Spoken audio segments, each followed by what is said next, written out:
Hello, good morning, Love Wrestling. Sunday morning, it is 9 a.m. today. 9 a.m. today on the East Coast. Then y'all know what that means by now. It's another new episode of Firmly AEW. Hopefully I sound okay. Still, Yeah. Still dying, Drew. We're still dying, Drew. I don't know what's going on over here. It's been almost a week. Hopefully this ain't it. I think I got more to give.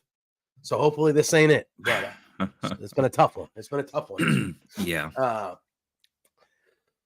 How are you doing? I know we had to pop on a few minutes late. Drew was having an animal crisis on his side of things. So I wish this was alcohol right now. I mean, it's Sunday, bro. Brunch. You can do it. Throw a nip in there. I wouldn't say 9 a.m. is exactly brunch, but it's true. It's Sunday though. You can make an excuse for anything. Yes. That is true. Well, now I'm good. So yeah, we'll probably maybe see one of them pop up every now and then because they're in a mood today. Hey man, they're cats, man. Only today?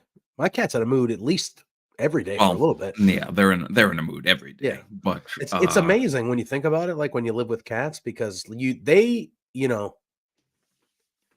do a lot of things on their own. Like, you know what I mean? Like cats are very independent. Like they don't need you until they need you. Kind of thing. Remember when I used to have that life with independent cats. Yeah. So they don't really need you until they need you. But when they need you, they don't stop until, you know what I mean? So it's like, you're very much like in the middle of something and they're like, no. And you're like, all right, well, my whole life, you dictate my life now, I guess. Cat. Scott, good morning to you, my friend. How are you? Hope you're doing well. If you are watching on YouTube, I know we are on YouTube and Twitter. If you're watching on YouTube, give us a thumbs up. That helps us in the algorithm. It lets us go out to more people. The more thumbs up, the more hitting the bells for notifications and things of that nature you can do to help us. That'll grow us. That'll continue to add us to more algorithms so more eyes can get on us and they can see the great stuff we do here at Love Wrestling. And then also, if you want your comment to be definitely shown and read on the air, you can also send us a super chat at any point. But yeah, other than that, you guys know the drill. If you're here, we are, do your comments in the chat. We're going to run through Dynamite. We're going to run through Collision. We are officially 1 week away from Double or Nothing. Next week is just a giant wrestling week in general. I mean, you have Dynamite will be from Las Vegas. Then you have SmackDown. I know this is AEW, but then you have SmackDown and King and Queen of the Ring happening in Saudi on Friday night and Saturday afternoon. You get the 3-hour block of Collision and Rampage Saturday night.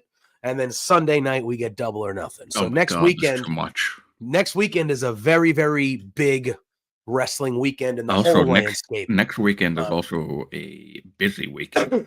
It's Memorial Day. Yes, it's a Memorial Day holiday weekend as well. So travel, cookouts, a lot of people view Memorial Day as like the official start of summer kind of thing. Pools are open, ready to go, blah, blah, blah. So it's just a giant busy week. Memorial Day likes to take the shine, the spotlight away. Yes. Technically, my birthday is the start of the summer. That's. Okay. I mean, I always view my birthday, which is on May 2nd. I'm at the beginning of the month. I always view my birthday as like, oh, this is the official start of. Well, I needed a jacket at some point a couple of weeks ago, so Maybe. I don't know if I would exactly call your birthday the start of the summer, but Thursday, May 23rd, that's my birthday. And it's going to be 70-something degrees on that day. It is, yeah. That's also going to be stormy. I'm not exactly thrilled about that. But like I have something to do this Sunday to like mere hours after we complete our show today. I have something to do even earlier next Sunday. So we may have to discuss something about from the AEW next week. Maybe we do something a little different because I'm not going to be able to do a show on Sunday next week. What? It's going to be a preview show. I know, which is the crazy thing, but I just leaving you guys in suspense. Somebody's like, hey, remember, doing like a little reminder thing about a thing, and I'm like, oh god, and that I didn't also this was planned months ago, and I didn't know, of course, that there was a pay-per-view on that day as well. So it's next Sunday is not a great day because I'm not even going to be home for the pay-per-view. What? That's right. Wow. 2 things to do next Sunday. 2 things. 2 things. You doubled up. Double booked. Doubled up at Double or Nothing. Isn't that interesting? Didn't even plan it that way. I'm sure we'll figure it out. I'm not too concerned. Yeah, but it is a giant week in AEW. Obviously, Double or Nothing. When the company first started, this is the 5th anniversary of Double or Nothing because Double or Nothing was their first pay-per-view. Their first pay-per-view under the umbrella of AEW. Aside from All Out was kind of, yeah, there you go. Scott saying firmly AEW next Sunday, 3 a.m. Book it. We'll figure it out. You never know, though. You never know. But yeah, I always viewed it as Double or Nothing was either the WrestleMania or the SummerSlam of AEW. It was either the 1 or the 2. Double. Now they have All In, which is obviously like a bigger thing. But like All Out and Double or Nothing were to me the 2 big. Like, hey, those are the SummerSlam and the WrestleMania, and then Revolution and Full Gear are like the Royal Rumble and Survivor Series, like the next right, like you know what I mean, like that kind of thing. Yeah. And it's the 5-year anniversary of when the whole company started. So I'm expecting, and I know we're going to figure it out. We'll either record something or we'll go live or we'll figure it out. But like, you're going to get a full in-depth preview from me and Drew about Double or Nothing, where we will dive into the whole card and do the thing that you guys know we're going to do. But the card is starting to kind of finalize and round into shape. Obviously, we know how AEW works. They'll add a few more matches, or maybe, they'll add another match on Wednesday, and then on Rampage, they'll probably add a couple. Because I think right as of this moment, I want to say there's only 8 matches, which is light for an AEW pay-per-view. That's light for an AEW pay-per-view. They are usually in the double digits or so. Some of those do happen, obviously, on the pre-show. But that's a light number. So I'm expecting another 2 to 4 matches somewhere in that realm. And we're going to talk about it because I don't think they've officially booked one for Double or Nothing. But there's some stuff that went down on Collision last night that I was sitting there going, ooh, are they going to book this one-on-one match for Double or Nothing next week? Because that would be a match that would be thrown on there. That would just be fun. But again, we'll dive into that as we get into things. But like we normally do here, we are going to start with AEW Dynamite. It was a big show this week. It was. AEW Dynamite doesn't say where it was from. God bless. Everett, Washington, right? It was in Swerve's hometown. Was it Everett? Was it Everett? They were in Washington State. Yeah. You're right. Everett, Washington. All right. Angel of the Winds Arena. What a fucking name, huh? Yeah. Wow, I timed that perfectly. It's like 10:03 when I said that. I didn't even. That's my early morning. I was like, "But what a name of!" I've never heard an arena name something like that before.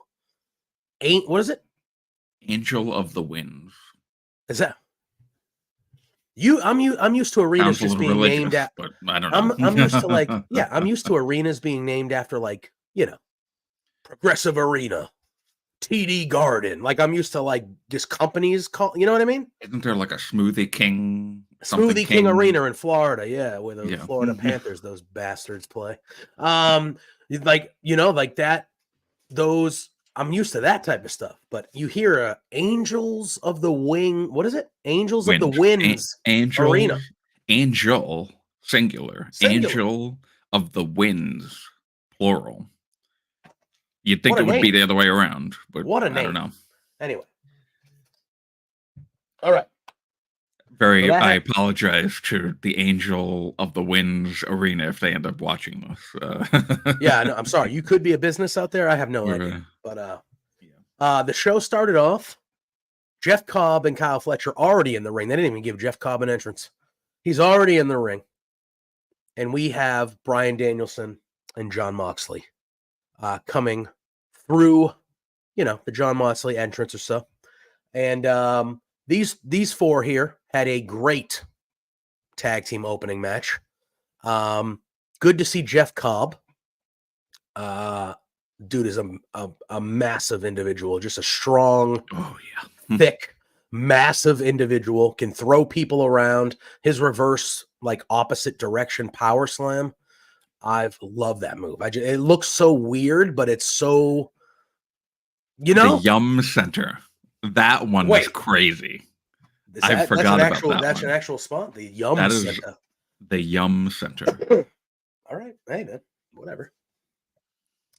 I don't know. Back in the day, things just used to just be named just whatever people wanted to name. Isn't the Allstate Arena not called the Allstate Arena anymore? No, but people still call it Allstate Arena because that's what it is. People still call an arena in LA that used to be called something. It used to be called the Staples Center. Yeah, that's where it's called something ridiculous now. I think it's like something.com arena. It's actually the website's name arena or something weird like that. Lewis, what the hell, bro?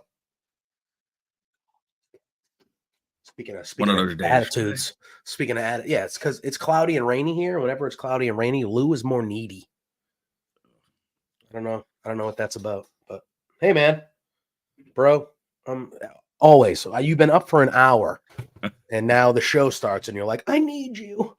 It's like, do you? Because the last hour I was sitting here, and you didn't even want to look at me. So now he's like, oh, you coming up? We're gonna start talking about Dynamite, bro. All right. But Drew, this opening tag, there he is. Oh. Do you see this? Yeah. Yep. There he goes. Yep. Oh, yeah. Okay. Yeah. Well, that's nice. I like that. That's nice. What, Lou leaning in going, when it's a cuddly love type of stuff. Not when cats are jumping up on counters and making messes. No. Hey, buddy. Okay. But anyway, Drew, while I tend to my cat to try to get him to relax, talk to me about this opening tag match and your thoughts about Moxley and Danielson against Cobb and Fletcher. Yeah, so as I talk about on the show, I love when things deviate from the norm. And they started brawling before the bell even rang. Yes, they did. They did. Like, holy crap. Which was kind of fun because I know Moxley's not in Anarchy in the Arena, but I always go back to the Anarchy in the Arena where they just had Moxley's music play the whole time. Yeah, but this time they had Danielson's music playing for a little bit, which is like, okay, brawling to this song is a little weird, but it's not brawling music in my head, but maybe for other people. Although you'd think that Wild Thing isn't brawling music either, but there's something about Wild Thing that is just special, that just amps you up a little bit more than anything else. Yep. So, yeah, I don't see Jeff Cobb very often because I am not a New Japan regular. I don't really watch. I'm not one of the sickos that stays up for the 3 a.m., 4 a.m. New Japan shows. God bless you if you're one of them, but I am Trust not. me, if I could, I would. If I could, I would, but there's only so much time, Drew. Yeah. But yeah, he is a unit. Yeah. As we very good too. Very good. Agreed. And I am just so enamored by Kyle Fletcher. Incredible. He is besides, he has gained some massive muscle. Oh yeah, he's put in on the past few months. For sure. So that always pleases my eyes. But besides that, being all professional and stuff, he is a really great wrestler. He really is. And again, I have not heard anything about his tag partner, Mark Davis. No, don't know any updates on his injury, if he's gotten better. But this guy's got a real good singles run potential, honestly. I mean, right now he's still the Ring of Honor TV champ. Is that what he is right now? I think so. Yeah, right. My thing is, right, you want to talk about somebody who, listen, he was brought over here with Mark Davis, Aussie Open. They were brought over here to be a tag team, and they are one of the best tag teams in the world. And then Mark Davis gets hurt, and sometimes AEW has done a good job of this in their 5 years. When somebody gets hurt, they don't automatically throw somebody on the shelf. I think a lot of us wrestling fans were so used to one way of things that, oh, your tag team partner's hurt. Okay, well, you're not going to be on television for the next 8 months while they're recovering as well. And AEW has never really done that. Like Top Flight, when Dimitri Martin got hurt, we saw Dante Martin on singles matches all the time, even though he was 20 years old. You know what I mean? Right, but that got him over. And it was Darius, not Dimitri. Yeah. Oh yeah. Sorry. Darius. Yeah. And Private Party with Mark Quinn. Isaiah Cassidy was in another group. Like they use their people when they're hurt. Right. You know what I mean?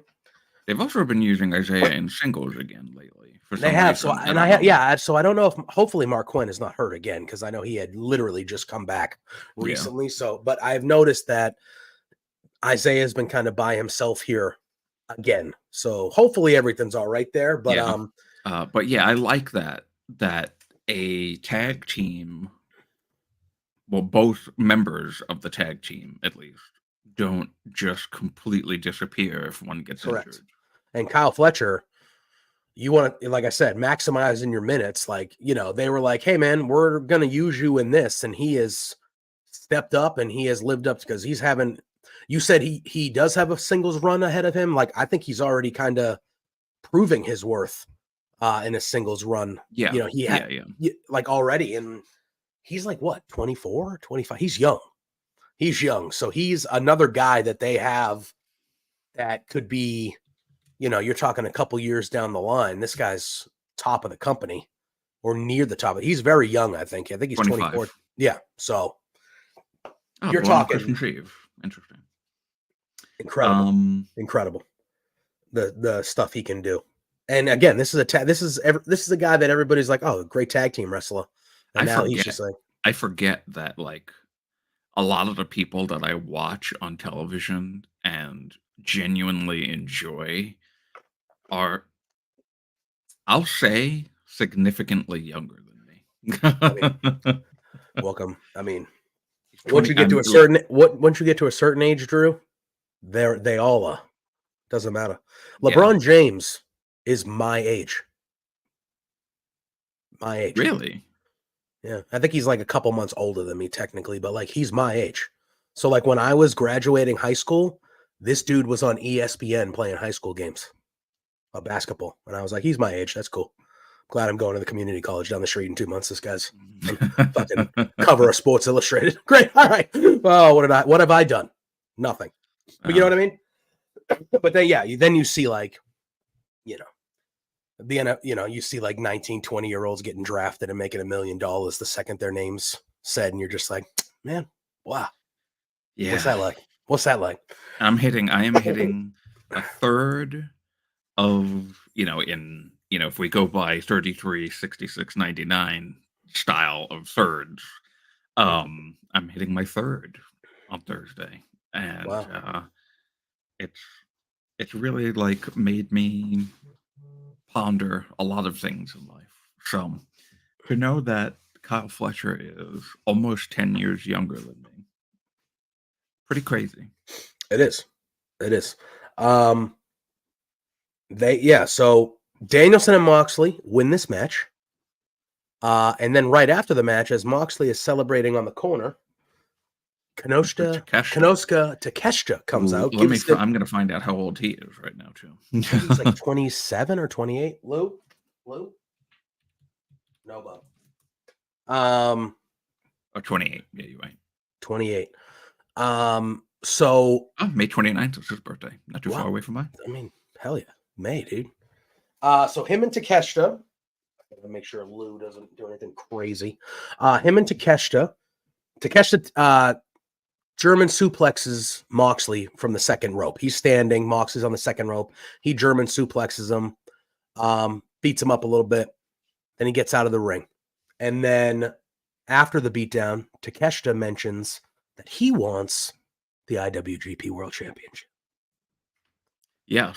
So interestingly, this has been made an eliminator match at Double or Nothing. Is that what they're doing? Yeah. It's not for the championship? No, it's I've seen the graphic. Actually, I'm looking at it right now. It says IWGP World Heavyweight Championship Eliminator match. Well, all right. Okay. I don't know why it's an eliminator match. And not just, Hobbs got an actual match, and Takeshita is in the Don Callis family as well. So I don't know why he doesn't just get a match for the championship as well. I don't know if maybe there'll be some sort of a storyline thing that happens this week where it becomes an official match and not an eliminator match. Yeah, maybe. Or maybe this is an easy way for like some nonsense to happen that Takeshita gets a victory and then he can do it. Because everybody was assuming that this match would happen at Forbidden Door. Like because of the IWGP, New Japan and things of that nature. So maybe this is a way to have some sort of stuff go down. Takeshita gets a schmaz victory or something, and then he's like, I want my rematch at Forbidden Door or something. Oh, yeah.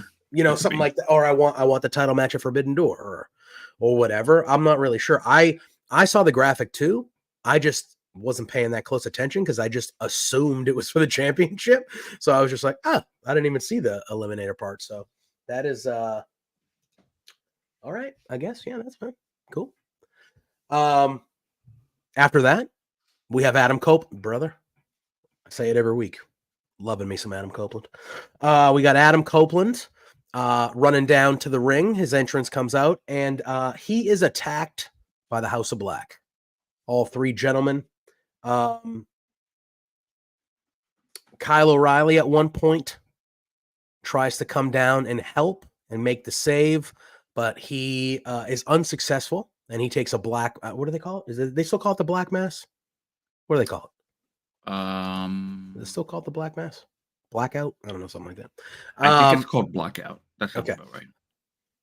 But he takes a blackout or Black Mass, and Kyle O'Reilly is laid out at ringside, and they beat the crap out of Edge. They do a thing where they set up chairs around his head in the corner, and Brody King came and did the cannonball at the same time that Malachi Black and Buddy Matthews did running kicks onto the chairs, and Adam Copeland is unconscious, left in the ring laying. Kyle O'Reilly unconscious, left outside the ring laying. And the House of Black take what seemed to be Adam Copeland's wedding ring. That's what it looked like to me. That they take his ring, and Malachi Black is kind of looking at it, and he puts it in his pocket, and they leave. and they leave. Go to the ring and listen, as was proved with Jey Uso this week. Never go to the ring with your jewelry. No, you should not. And the whole point that we were waiting to hear from the House of Black, specifically Malachi Black, was to answer whether he was going to accept Adam Copeland's challenge for the barbed wire steel cage match. And as of this moment, after this segment here on Dynamite, he still did not do that. He just came down, they attacked, they beat the crap out of Copeland and O'Reilly, and then they left. And that was it. And we still, at this point, as we go through, do not know if Malachi Black is going to accept Adam Copeland's barbed wire steel cage match at Double or Nothing.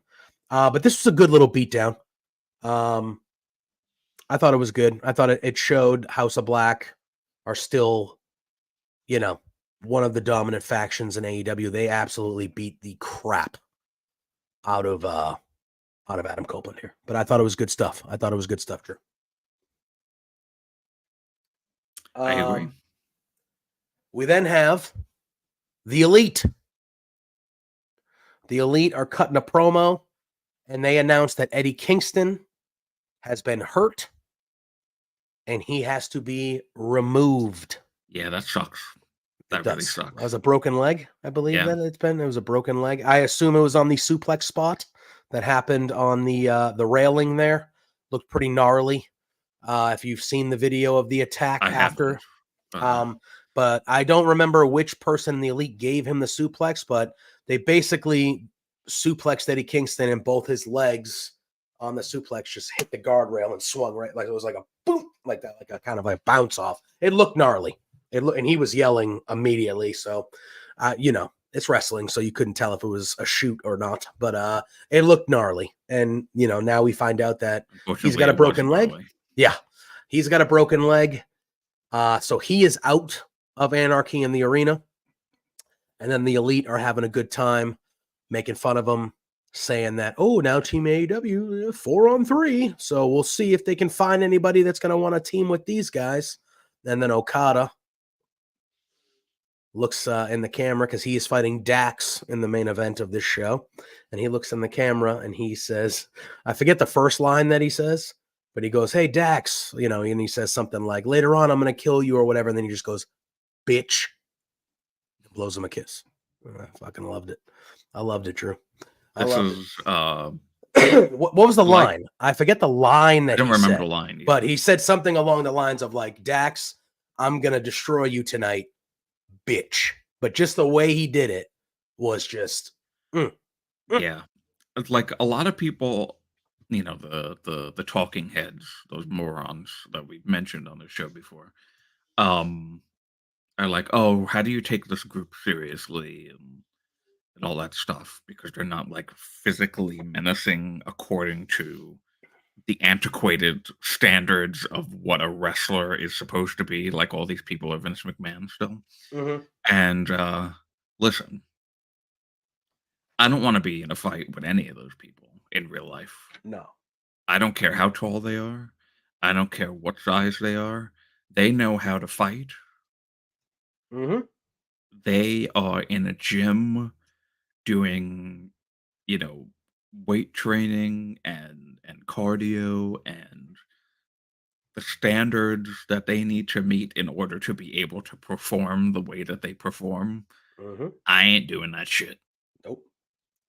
And the people who are those talking heads, most of them ain't doing that shit either. So at this point in their lives, maybe they did it, once before, but I wouldn't stand a chance against any EVP, against Okada. Fuck, I probably wouldn't even stand a chance against Jack Perry. No, Jack Perry would kill us. So, kidding me? They are, to me, and normal people, believable as threats, not just as bosses who could fire people, because we saw what happened on this show with somebody. But in physical fights as well. So I But the best part about it is that even though I want to boo them, they're incredibly entertaining. Mm-hmm. So it's not like, the old term X-Pac heat.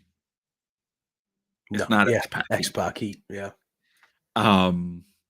It's like I want to watch them on television or watch them in an arena, and I want to boo them as much as they are entertaining me. And that is something that I've always I don't know, it's not really like with the current AEW crowds, it's not really done as much anymore, but I know when AEW started, people that were, like, lauded in fans' eyes, they would still boo. I think a lot of the heels kinda get cheered now, but, listen, Bryan Danielson was mere feet away from my body at a show that I went to, and he is my GOAT. And I booed him, okay? And I love that man, but I booed him because he was a heel at the time.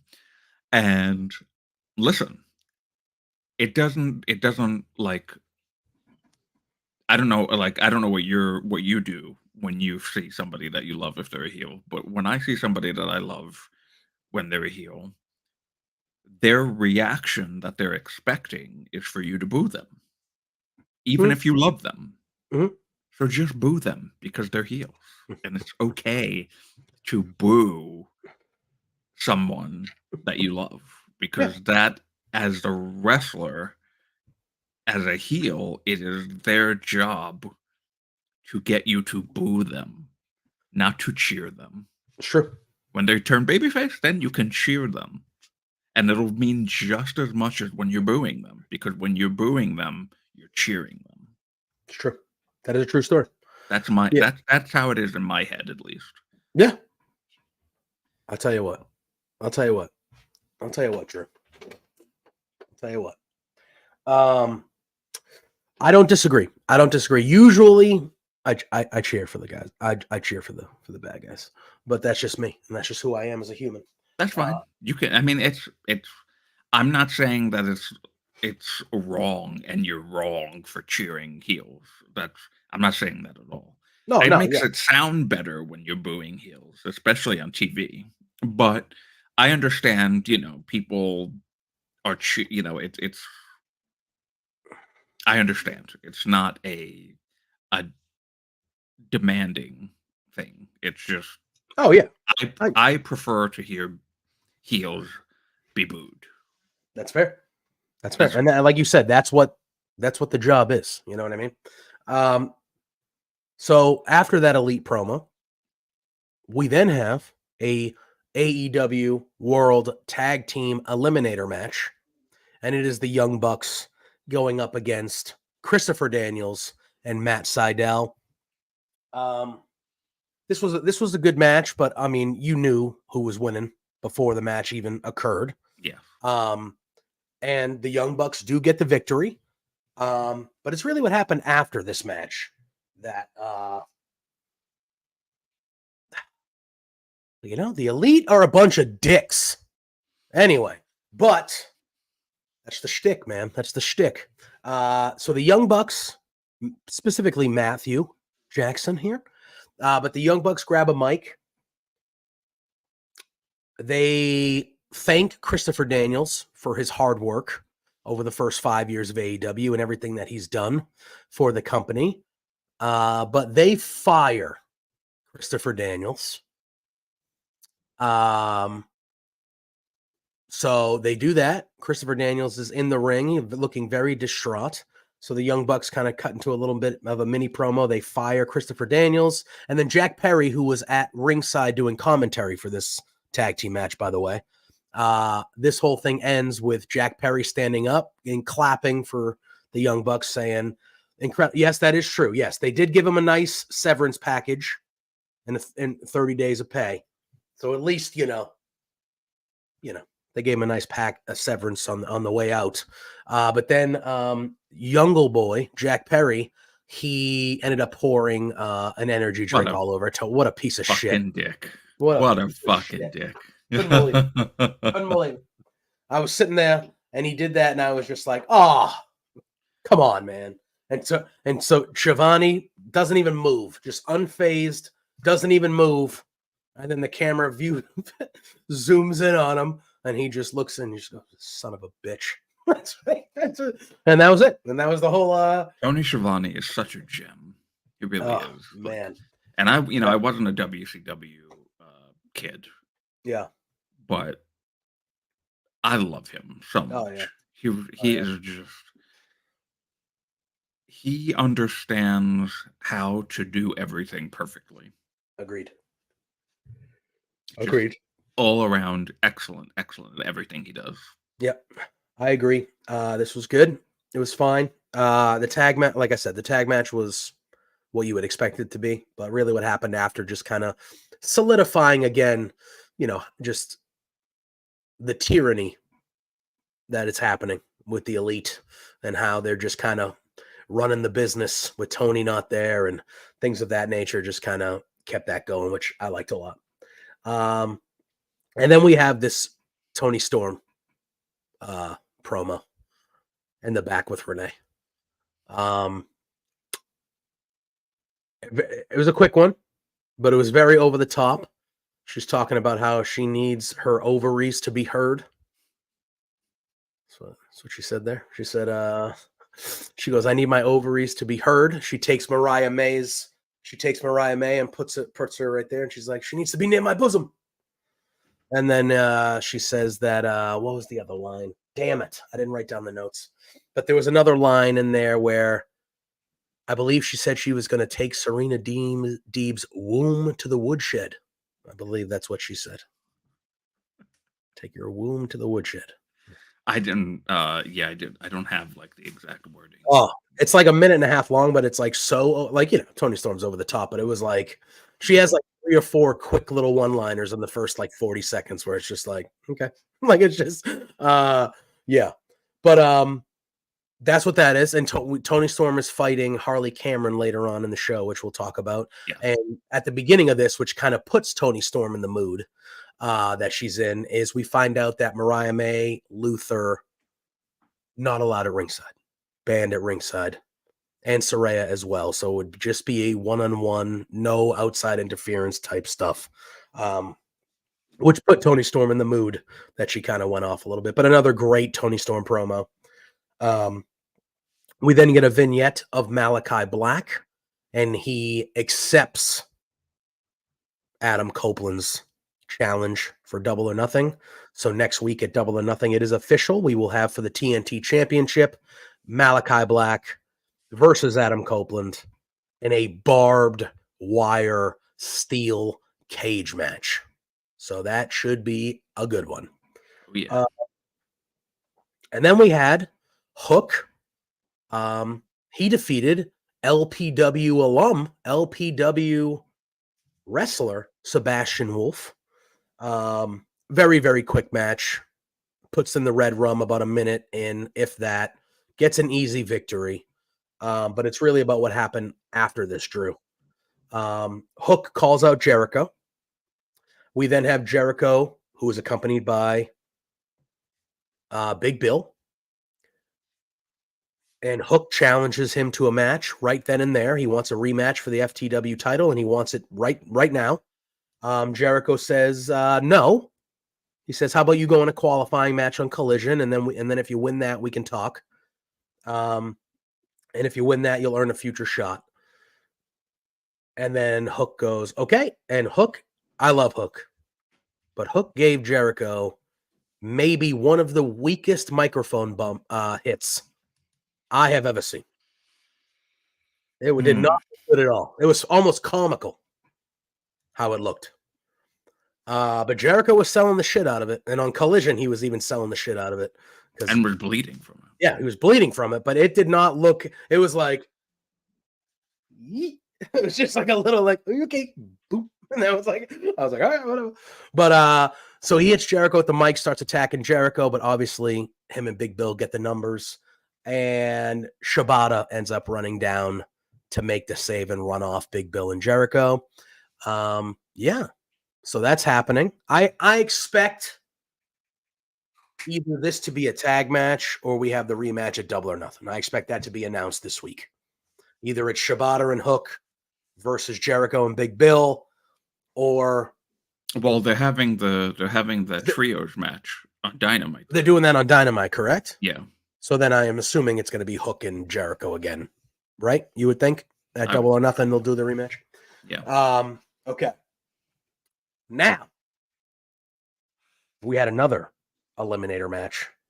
This one was for the AEW World Title, and it was between Swerve and Brian Cage, and these two had a damn good match. Yes. This match was incredible. Brian Cage catching Swerve on his dive from the outside into a suplex. Impressive.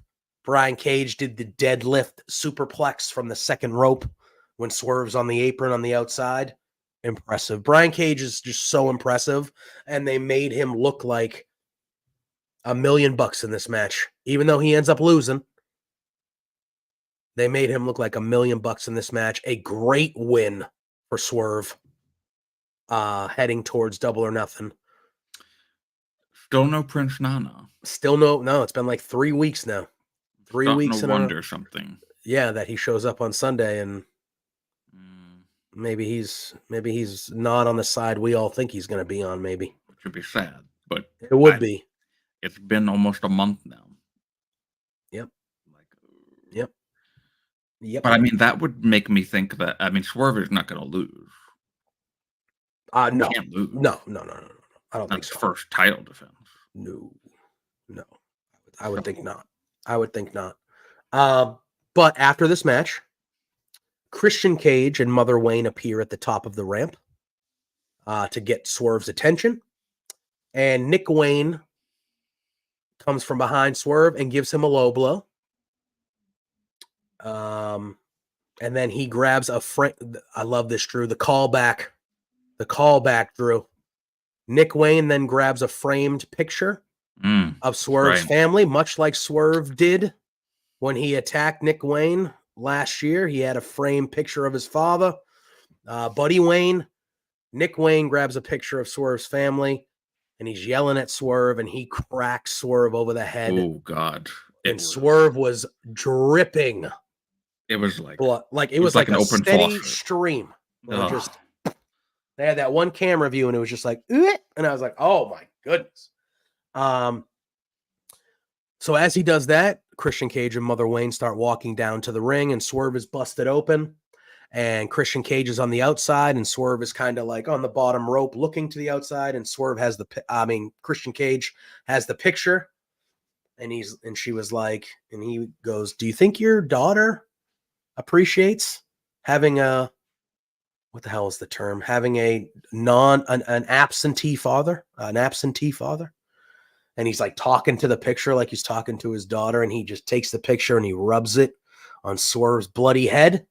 And then he shows it again, and there's blood all over the picture, and oof. Good stuff. I love the callback to, again, I don't need it all the time, but as a wrestling fan who commits a lot of time to watch shows, when you reward my viewership, I appreciate that type of stuff. Agreed. I appreciate that type of stuff. And I appreciate, because the second Nick Wayne grabbed that picture, I said he's going to repay him. He's going to repay the favor, because that's what Swerve did to him last year. And even though I'm Team Swerve, in my brain as a wrestling fan for this long, seeing that, I go, that's good shit. That's good stuff, because that is exactly what happened. Like that, because we're humans. If you want, it's just, I loved it. And like you said, I know Swerve's winning this match next week. I know Christian Cage ain't beating Swerve, but I'm invested in this story. But because of the Nick Wayne stuff. The great thing about it is, how is it going to happen? Exactly. I don't know. Exactly. I mean, in my heart, I know that Swerve wins, but in my brain, I go, it's Christian, so something crazy has to happen for and Christian always finds a way for the most part. Christian always finds a way to figure out how to win. I don't think he will, but oh no, there's no way that Swerve loses his first title defense. No, absolutely not. But again, I thought another really, really good piece of business. All right, what do we got? Now we do have that one-on-one match that happens with Toni Storm and Harley Cameron. And let me tell you this. This was a good match. It was quick. Yeah. It had like a commercial. There was a commercial break in between. But this is I did enjoy it too. 2 weeks in a row. Go ahead. Yeah. Been on I was just gonna say, you were gonna say. Harley Cameron has been on TV now for a couple of weeks. And she's been good. The 2 matches she's had have been good matches. Yeah. Have been good matches. So I'm glad that, because she was, what was she doing originally? QTV. QTV, that's right. She was QTV fodder. And that's what, I guess, I didn't know much about her when we first started seeing her. I was just like, I don't know who this person is. I didn't know much about her. I didn't even know she was a wrestler. I just assumed she was Same. like a valet, like that type, because she's clearly entertaining. She's funny. And like, even on QTV, as awful as that was at times, like she was one of the bright spots of it. I thought she was funny and kind of ditzy was the character and stuff like that, but she did it well. And now she's been with Saraya here for a little bit for, a little thing here. But these 2 matches that she's had, they've been good and she's been good. And she's impressed me at least a little bit. So, I think she's earned more TV time. You keep on giving her these moments and she keeps on doing good stuff. You just got to keep on. I'm all in on it. But I thought, again, quick match. Again, Harley Cameron has no shot in hell of beating Toni Storm. But Harley Cameron maximized her stuff. And I thought it was a good little match. It's good to maximize the minutes that you've got. So yes.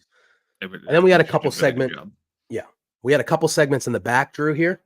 That I loved, both of them. You got Hook backstage. He is saying that he'll go through anybody to get to Chris Jericho, and he's with Shibata. Shibata's doing the phone. That is true, Scott. Yes, that is true. She is Harley Cameron is married to Zion Quinn, who used to be in NXT. I did not know that. Yes, I knew that. I read that somewhere actually within the recently. Wow. Good for you, Harley Cameron. Jesus Christ. So Hook's backstage saying that he wants to get a piece of Jericho. He'll go through anybody to do so. And Shibata is there, and Shibata goes, well, what about me? Like, I want to get back at Jericho too. And Hook goes, yeah, even you. Like, if you want, we'll have a one-on-one match, and then the winner can go fight Jericho. You good with that? And Shibata's like, I mean, I get, Shibata's kind of like, I mean, I'll do it. Yeah, that's fine. And then all of a sudden, out of nowhere, we see Samoa Joe come into frame. And Samoa Joe goes, hey, look at these two guys. And he says something along the lines of like 2 guys that if they would quit messing around and playing around could actually be somebody's in this company. Almost like it was almost like a pep talk, specifically to Hook from Joe. Right. Yeah. And then he kind of leaves, and Hook is obviously emotional, and Hook's yelling like, he's like, I'll fight you too, Joe. I don't care.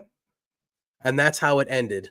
Oh no. And then Shibata with the phone shtick types something in, and then you hear the phone say, Samoa Joe is, what is it? Samoa Joe is a little bit too big to be wearing a floral pattern or something like that. Like he kind of like a dig of like, hey, that shirt is not very becoming for Joe's body size. Which I thought was a funny little thing. But this is very intriguing to me, Drew. If you're telling me that Hook is going to be with Samoa Joe, or that's a match I would love to see. Samoa Joe and Hook. Like that's a kind of feud I would like to see. Or well, we've seen it already. We have. Is Hook But just gonna? as like an actual developing, ongoing feud, Yes. yes, I would like that. Because that was just a one-off, really. Um, Yeah. so yeah, but I too, but I don't know. I didn't get like heel vibes really I didn't from either. Joe. I didn't either. So I don't know if maybe they pivot now and make him. I mean, he was another one. Everybody cheers for Joe. My thing So is like, is Hook gonna be this guy that just like the veteran wrestlers are just gonna try to continuously like be not coaches, but like I feel like if they go this route with Joe, where Joe's giving now pep talks to Hook, or he's trying to get Hook to be a savage like Joe is, or something like that, I'm all for that because I love Samoa Joe, and I like Hook, and I'm cool with that. And I think Hook, the way he wrestles, has some Samoa Joe in him a little bit. So I think Samoa that would Joe and Taz are kind of like exactly, and similar wrestling styles. yeah, So like I can see from Samoa Joe that he has some influence from Taz in the way that he does things. And it would make sense the way that they both kind of carry themselves and the way that they wrestle.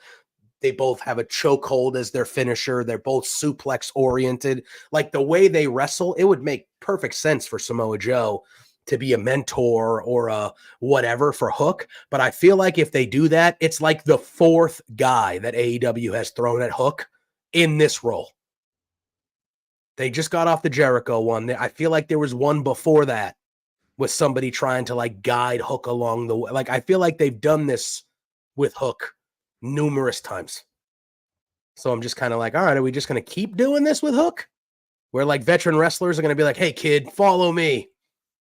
Follow me. I'll show you the way, kid. And Hook's like, no, I'm a rebel. Go fuck yourself. I don't need anybody help. I don't need and anybody's then help. that starts the feud. Yeah.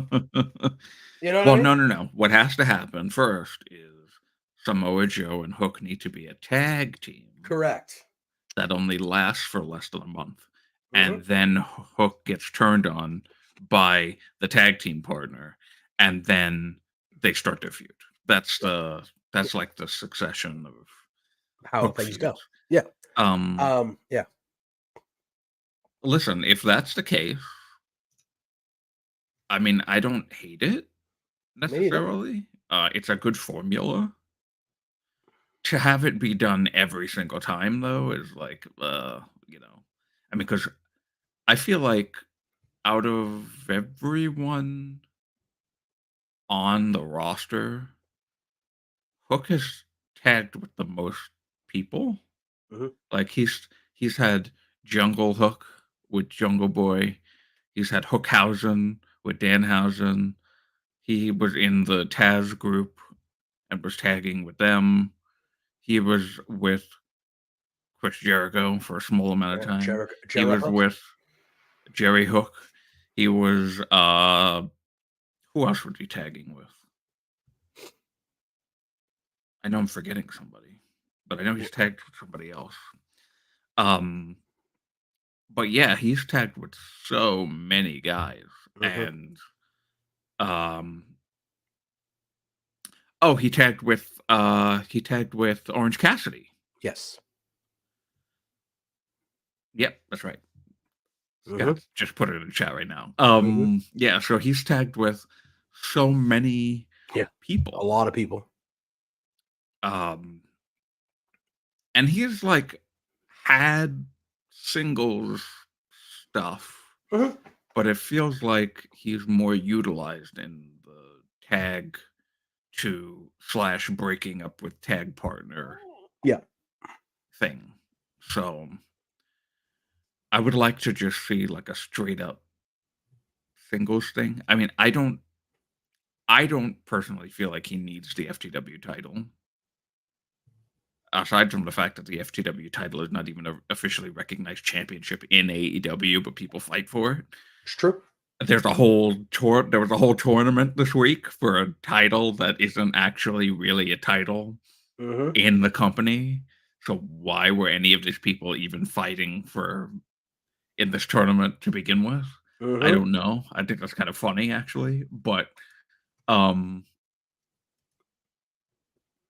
yeah, so I think that Hook Could they be doing this maybe because Hook had stated that he kind of wants to do the free agency thing when his contract is up? I don't know. You could say that could maybe be why Ricky Starks isn't really on TV right now. Yep. I don't know that for certain, but I mean, if you kind of put two and two together, it's I don't know. But anyway, I really enjoy Hook a lot and hope that whatever comes of this, even if he does end up winning the title back, I mean, it makes. While I said that it doesn't really, I don't really care if he has the title. It makes sense having him win the title since it is his dad's title and he stays in the family. But I don't know. I kind of feel like this run of Chris Jericho's is this title, as much as it is like not associated in any way with Chris Jericho. I kind of feel like it makes sense on Chris Jericho right now. So I don't know if he loses it immediately. So I don't think he does. I don't think he does. So like even if it ends up being Hook that he faces a Double or Nothing, I don't know. Chris Jericho is a very strange person. Okay, we've talked about this. You know, we've been on a constant. It's time for Chris Jericho to step away for a while. Track, but then he does the things that he's doing right now. Yeah, and you're like, and I'm like, oh, I actually kind of like this. You know, it's one of those things where it's like, yeah, that's what it was. It was Jericho read the room, and Jericho said, okay, we need to make it, whether, Jericho and TK together, whatever, right? But they were still presenting Jericho as the Jericho from 2 or 3 months ago, and that was over. The crowd was like, we don't care. We don't want to sing your dumb song anymore. We don't want to see you every week. We're bored of you. We're done with you. And Jericho and AEW as a whole, they were like, okay, we got to change it up. And I'm giving Jericho the credit here because Jericho's been doing this shit for 35 years. Are you frozen? Did we lose you? Are you there, Drew? Oh, we might have lost Drew. Uh-oh. Wait, are you there? Can you hear me? Did you lose me? I don't know what's going on. Okay, no, you're good. Now you're back. I can hear you now. Yeah, I was here the whole time, but I saw my box kind of like circling. Okay. Oh, is that what it was? You looked frozen to me. I don't know what the people at home saw, but you looked frozen to me. But now you're back. You're fine. Okay. We're alive. Yeah, I know there's a writing team. I know that it's a multitude of people, but I'm giving Jericho the credit because Jericho's been reinventing himself for literally 30 years. Right. But at some point, somebody, Jericho, whatever, just said, okay, you know what? The crowd is booing me. The crowd this week, the crowd is giving me please retire chants and all these things. And he goes, you know what? I'm just leaning into it. I'm just going to lean into it. The people are complaining that I'm on TV too much. I'm going to say that I want more TV time. Oh, the people are telling me to retire. I'm going to tell them, oh, I can't retire. I got more greatness to give you guys. Like he's just leaning into it. And it's working. It is. It really is. And in the last month, almost hate to say it, but it's working. Like, because, you know what? All right. Yeah. And it's like, in the last month, for me personally, I know you're kind of with me here. Like we went from, oh, damn, we have to talk about this Chris Jericho segment to Jericho's killing it again. Like he's just doing well with what he's doing.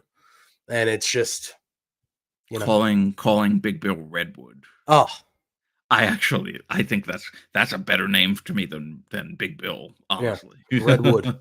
But yeah, just good stuff all the way around, Drew. Just good stuff all the way around. And you want to talk about good stuff, bro? This Will Ospreay, Roderick Strong, face to face in the back here.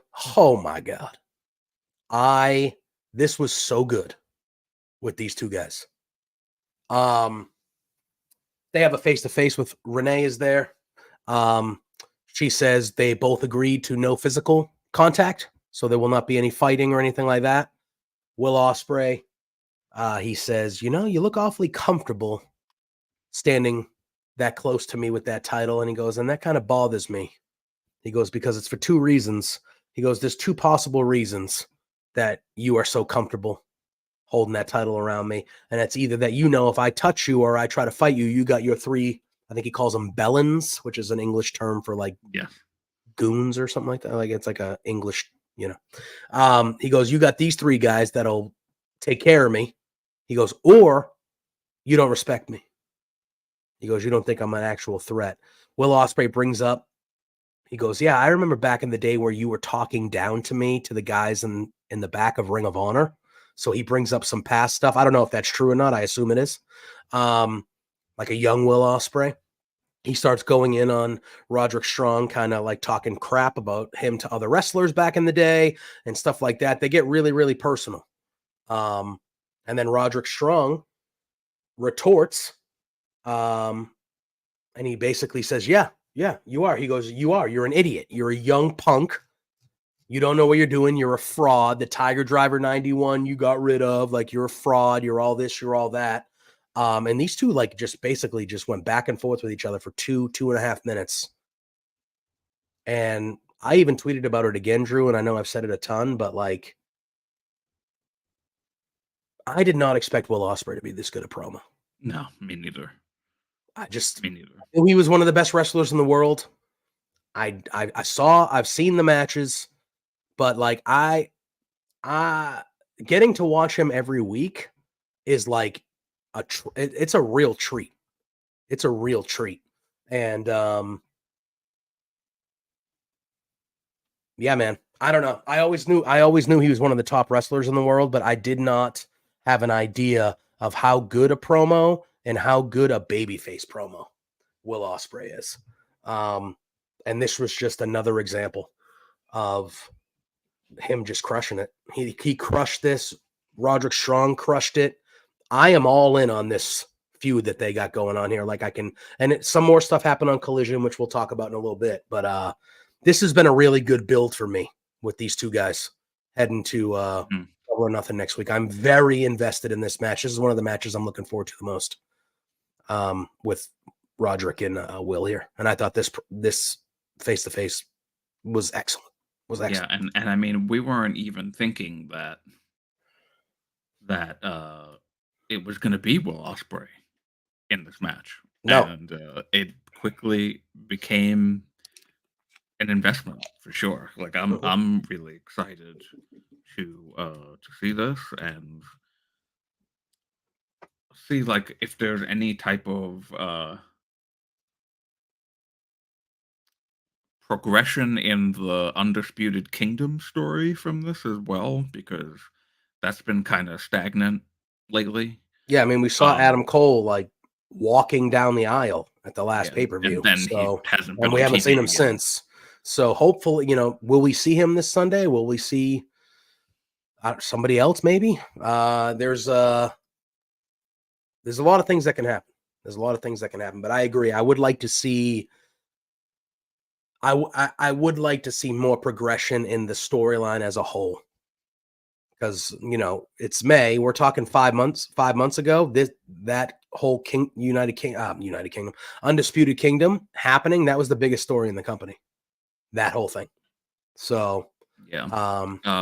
Scott, I disagree with you tremendously there. I completely disagree with you. But that is, again, wrestling is subjective. But wait, you disagree with what? Scott just had a comment that said he's had enough of Roderick Strong. He's not interesting. I'm like, I think he's the most interesting he's ever been. I think his character work in the last year has been tremendous. No, I agree. I agree with you. Yeah. So I do not agree with that statement, but to each their own. But yeah, Roddy is killing it right now. He's carrying this feud as much as Ospreay, in my opinion. I think they are both excelling here. And I mean, I've loved everything that he's done. I mean, the neck brace stuff and the neck health stuff. I thought were incredibly entertaining. Yeah. He really can be a smarmy douchebag. Oh my god, like, he plays that so well. That's what he is. Calling himself a living legend and shit. I'm a living legend. And he's calling himself Olympic, which, when you look at the in-ring list of stuff, he's up there. He's very good. I wanted to look up Will Ospreay's age since we're in that mode. 30? 30? 31? 31. Yeah. And his birthday is also in May 7th. The best birthdays are in May, guys. The best birthdays are in May. His full name is William Peter Charles Ospreay. Very English. Sounds Very English. English. Sounds English. Very English. All right, Drew. Then we have this contract signing. So we have Willow Nightingale. We have Mercedes Moné. Renee Paquette is out there. And we have ourselves a contract signing. Mercedes really leaning into the heel here in this. She was definitely playing the heel, more heelish than we have seen her on the promos. This was a decent back and forth. Really got really good at the end. But this back and forth here was pretty good. Willow. Okay. I thought Willow was excellent here. I thought this whole segment was good. I know contract signings aren't always the most exciting thing in the world. And I'm not going to say that this was some, revolutionary contract signing that we watched. But I thought the back and forth was really good. I loved Willow talking about and referencing that her smile is her strength. She was saying, yeah, this smile, this is my strength, and you're not going to take it away from me. I thought that was good. I liked how Willow kind of leans in and says, yeah, I am happy. Like, I am a happy person. I do smile a lot. I do this. That's who I am as a person. And that's what makes me strong. That's what makes me strong, is having that attitude and being able to smile and things like that. I like that. I think it's a good message to send to people, which I liked.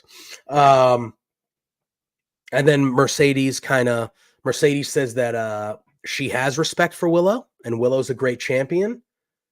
But she said, but there's a difference between being great and being the greatest of all time.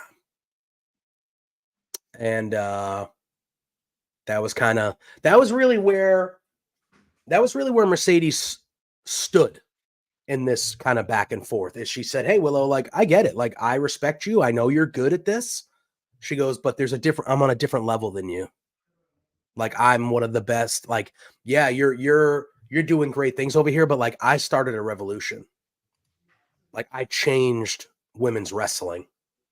I'm one of the greatest to ever do this. You're just great. And I thought it was really good, Drew. And then obviously, what happened? You all right? You all right with it? No, I'm good. Yeah. All right. I thought that was really good. And then obviously, Willow ends it with the best line in the whole thing, where she says, they're signing the contract, and she stands up and she goes, hey, last time we fought, I walked out a champion. She goes, and you didn't walk out at all. And that was the line where everyone was like, oh, shit. Yeah. Oh. And then Mercedes slaps Willow, and she tries to hit her with the belt, and Willow reverses it, and Willow ends up power bombing Mercedes through the table. What we both waiting for. That's how this segment ends, with Willow holding the belt, with Mercedes laid out through a table. This was good. This was good. And then we found out on Collision that they're considering Double or Nothing to be having a triple main event, and this is one of them. I loved it, Drew. Loved it. Yeah, it's that's exactly what we've been waiting for, and that tells us Mercedes is ready to go. Yep. And now we're off. We're off. It's real now. It's real. It's gonna be special. It's gonna be very, very. Do you think there's a chance that it main events the show? No, because they're calling it a triple main event. that, Anarchy in the Arena, and Swerve and Christian. They're calling it a triple main event. I think agree Swerve with you. And Christian is ending the show. I think the world championship should. I mean, it would. Mercedes, listen. I would. It's a debut. It's for the women to main event. It's a huge debut match. Mercedes, I've said it. Maybe it does. It's the biggest signing in the history of the company. It's the biggest signing in the history of the company. It's her debut match. The history, what they did on Wednesday with this contract signing, like if that didn't get you jacked up for this match, I don't know what to tell you. I don't know what to tell you. I don't think they do. I think the world championship will. I think this would be a great opener. But I don't know. But I was a huge fan. I was a huge fan of this segment. I loved Mercedes going through the table. I loved making Willow look strong as hell right there. And making Willow look like, hey, you're not just gonna walk in here and just, take this back or like win this from me. Like I'm legit. Like, yeah, you might have got injured last time, but you got injured because of me, because you were fighting me. Yeah. Like, I loved it. We then had our main event, Drew. It was for the Continental Championship. It was Kazuchika Okada defending against Dax Harwood. And Dax Harwood, again, just having what a list of singles, what a singles catalog that Dax Harwood is putting up here these last couple years with AEW. He is just, I don't know why they don't ever let Cash wrestle singles, because he can too. It's always Dax. I'm not complaining because he's great, but they never let Cash do any of it. But this match was really good. Okada is special.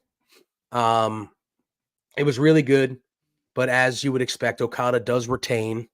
But it's really what happened after the match, Drew, that had everybody talking. Because at this point of the night, FTR had a backstage promo earlier in the night that said that they think they found somebody who would be willing to go through Anarchy in the Arena. So after the match, we have basically everybody that's involved in Anarchy of the Arena ends up in the ring brawling with each other. Young Bucks are out there. Jack Perry's out there. Obviously, Okada and Dax were already out there. Cash is out there. And then we see Danielson make his way down to the ring. They're all brawling. It's 4-on-3. So the numbers game is starting to get up on Team AEW. And then all of a sudden, Darby Allin makes his return, comes from out of the crowd. Pink fur coat. I saw that. Comes out of the crowd with his skateboard, starts attacking everybody. And they run the Elite out of the ring. And Team AEW is standing strong in the ring to end this episode of Dynamite. Darby Allin, Drew, did you have that one queued up when we found out that Eddie Kingston wasn't going to be a part of it? When you were running names through your head, was Darby Allin one that popped in there? Because for me, he was not. He was not. No, but he not fits. For me either. But he fits. He fits. He does, especially with, the Sting, Darby, and Young Bucks match. Mm-hmm. Definitely he fits. And he's been one of the pillars. He's one of the pillars.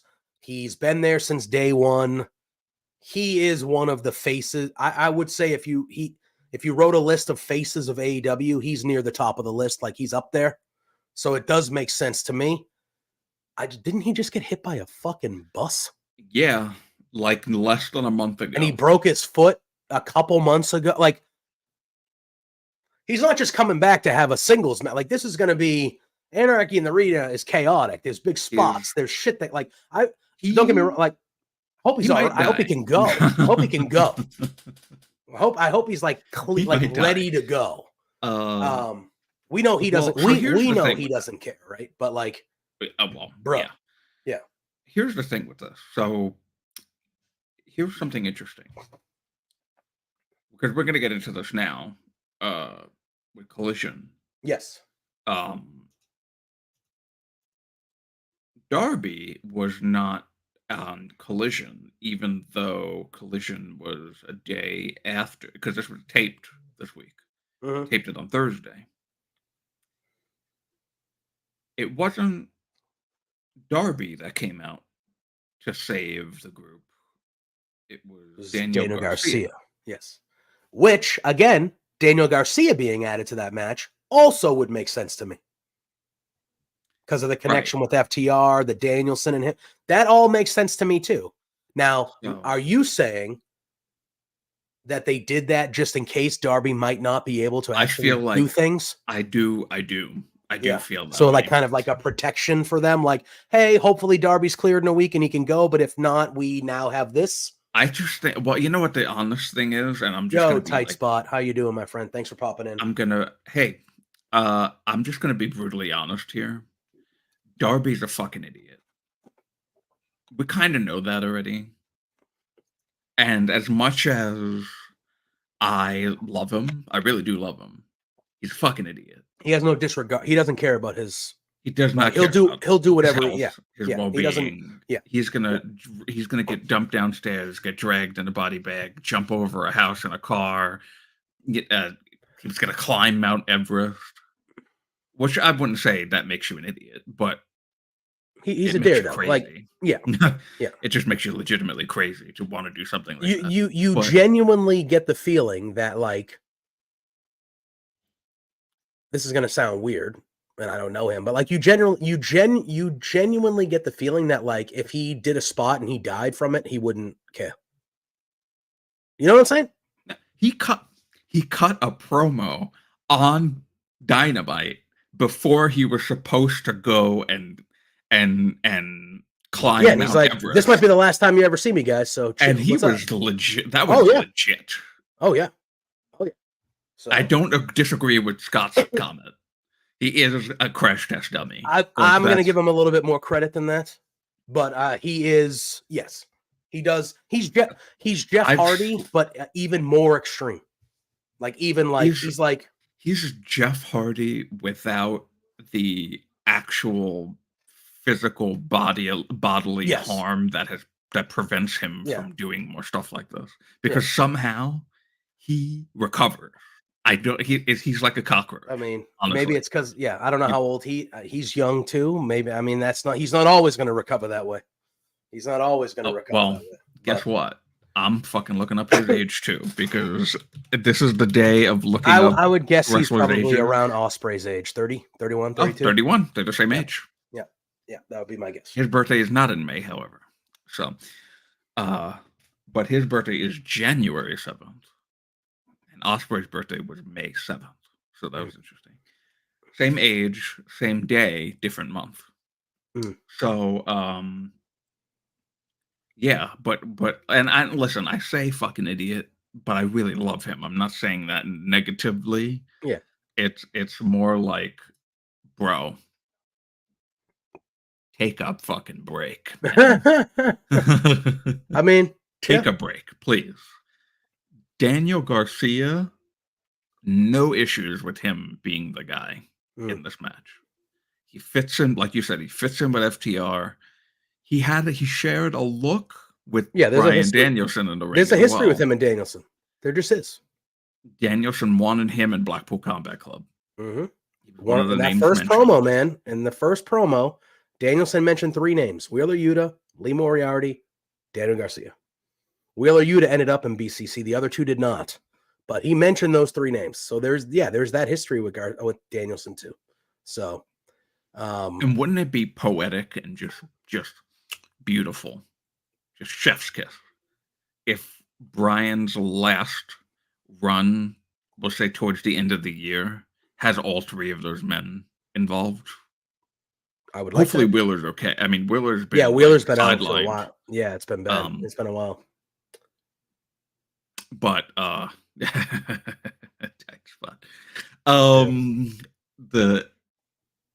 it's just like, Darby, you gotta take a genuine fucking break. Really, you gotta take a break. The reason why he was in no one's head as the replacement for Eddie Kingston is because he's too banged up right now to replace Eddie Kingston. And he even said after the match to the crowd, to the live crowd, he said, I'm still hurt. He's like, I don't know if I'm going to be like, I'm still hurt, but I'm here and I'm going to fight if they let me fight.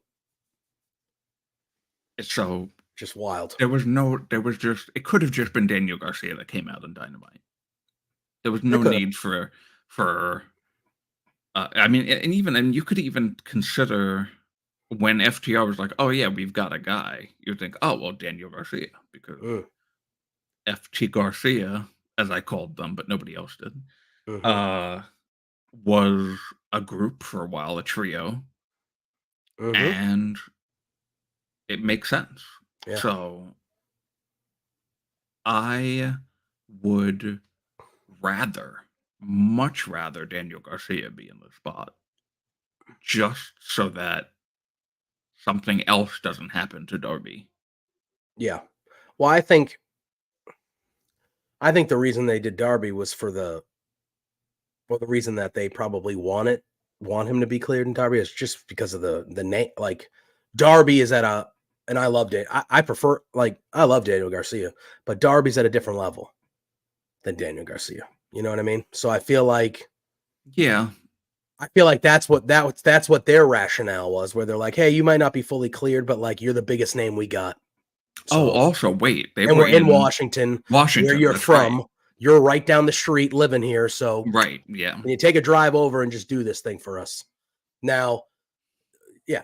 Now, what I would like now that they're not going to be in Washington on Dynamite, I don't remember where they're going to be, but now you do a spot where Darby they could have taped something in the back where Darby got taken out by the Elite again. Yeah.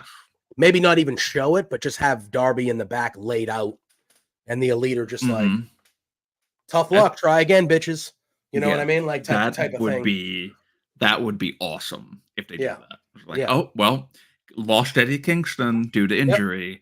Keep on finding people. We're still we're Darby just Allin keep on fucking them up. Like, we don't care, you know?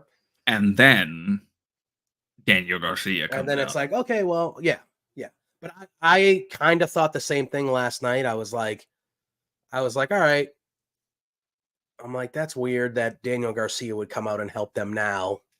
But then I kind of, what you said, I was like, maybe they're doing that because Darby the doctor might be like, no, he cannot do this. And they need to have somebody as a backup plan. And now, I originally thought it was going to be Moxley. I was like, why don't you just do Moxley, Danielson, and FTR? Like, that would make sense. But now with Moxley and Takeshita happening, even though it's only an eliminator match at Double or Nothing, that kind of removes him. It would make sense for Claudio to go in there too. Claudio's not doing anything now that Eddie Kingston's is not involved. Correct. Exactly. Because that was his original beef. Like, he was like, thing was like, oh no, I don't want to be involved in this because Eddie Kingston was involved. But so now it could be Claudio, but I feel like Daniel Garcia makes more sense. Just because, and I just want Daniel Garcia to get that spot, really. Yeah. It would make to have him, the young guy. Well, let's find out how old Daniel Garcia is, because I have not looked him up yet. For him to get that spot, I think would mean much more for his 26, career. I'm going to say. How old? I'm going to say 26. You are 1 year off, 25. Wow, there you go. And they're not showing. Oh, September 17th is his birthday. But Daniel Garcia doesn't have to be born in May. He's wonderful regardless. So, yeah, it would just make him. It would prove to the world that he is even more of the star that he is. That the veterans in FTR and Bryan Danielson choose Daniel Garcia, since he's not been. Since the Christian match, he's not really been pivotal in any type of a feud right now or anything. I feel like this would be a great thing for him and to get him on the show, because anytime he's on the screen is wonderful.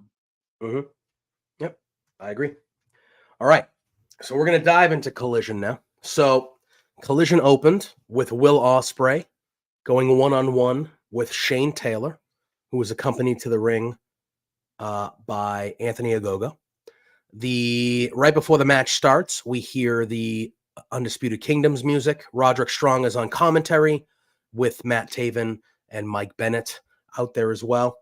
A few times throughout the match, specifically towards the end, Mike Bennett and Matt Taven, they were trying to distract Ospreay and do all this type of stuff, but it didn't work. Ospreay ends up pinning Shane Taylor after he hits the Stormbreaker. This is another example. I know we've said it multiple times. When we see Shane Taylor, he loses mainly all of the times we see Shane Taylor on AEW television. However, that dude is money. That dude is money, that guy. The way he wrestles, the savageness to him, the way he talks shit during the matches, incredible. Yeah. Incredible.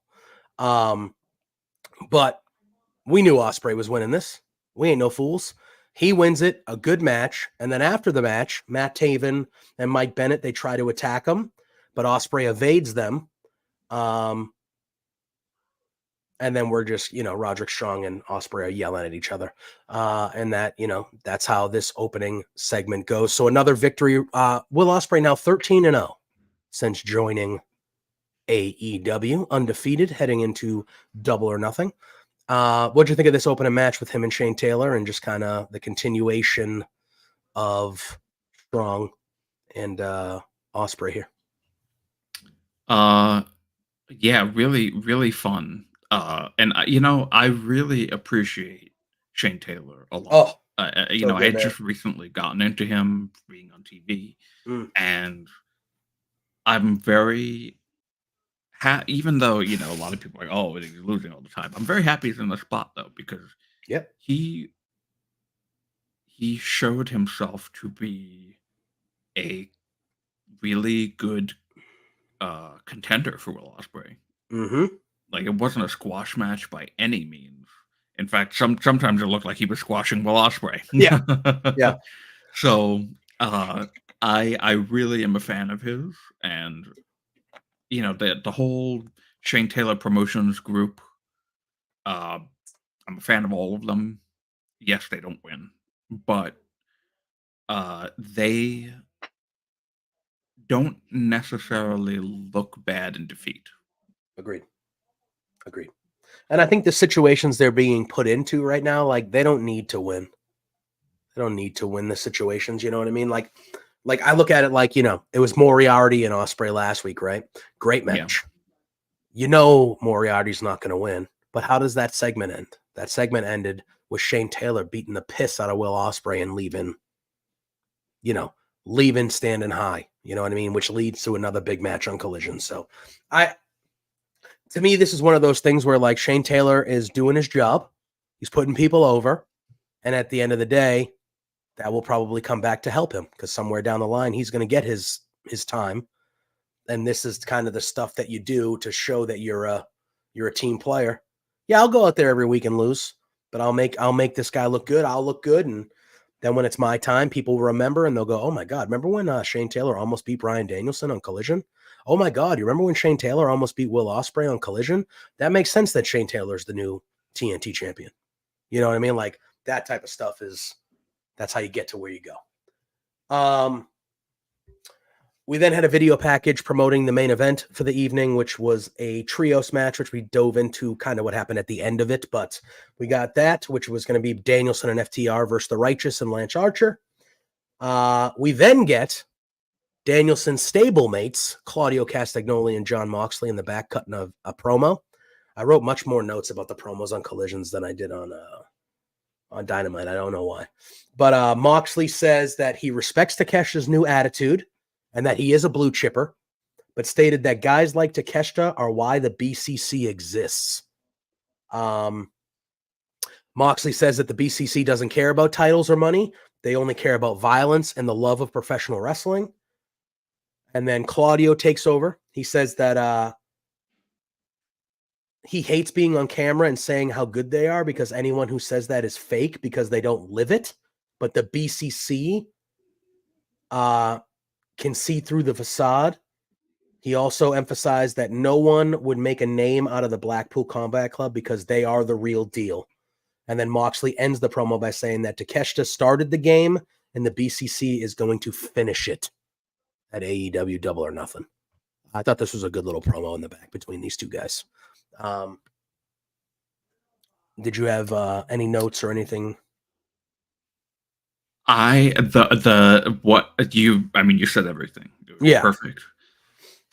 But what I really, really enjoyed about this the most wasn't what was being said, but Jon Moxley's adulation, staring at Claudio as he was talking. Yeah. And then that little chuckle that he did after he was done. Yeah. I was like, I just loved that so much. Yeah. It was like he was soaking up everything Claudio was saying and loving the fire coming from him and the passion. And then that chuckle that he let out afterwards was like, I just watched an excellent promo. And I agree, because that was a great segment.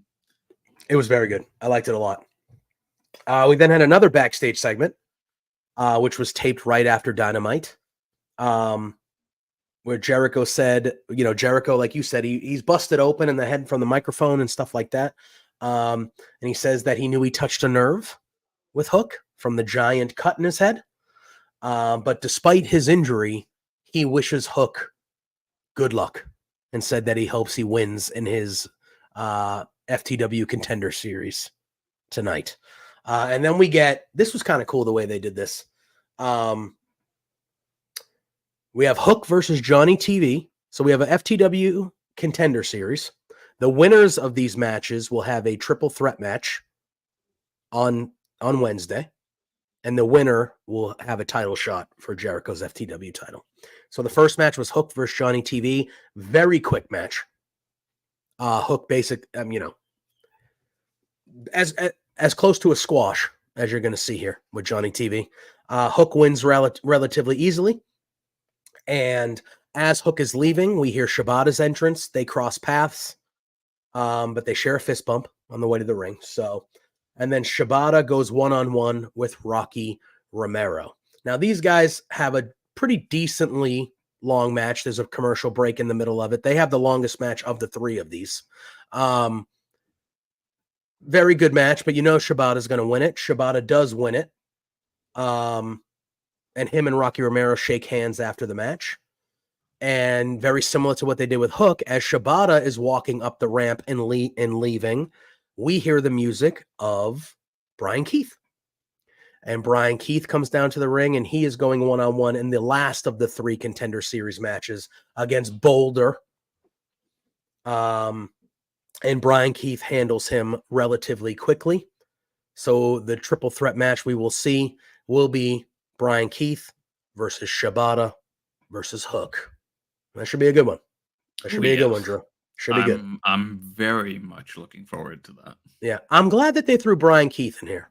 I don't. He's not going to win the triple threat match, I don't believe, but I'm glad that they're throwing him in this match because as somebody who I would like to see more of him, and I think that this is a decent spot for him to be in. Even though I do think Shibata or Hook, most likely Hook, is going to win this triple threat match. Obviously, I think it's a good spot for Brian Keith to be in, and I'm glad he's going to have that type of match on Dynamite and get that kind of moment in that type of match.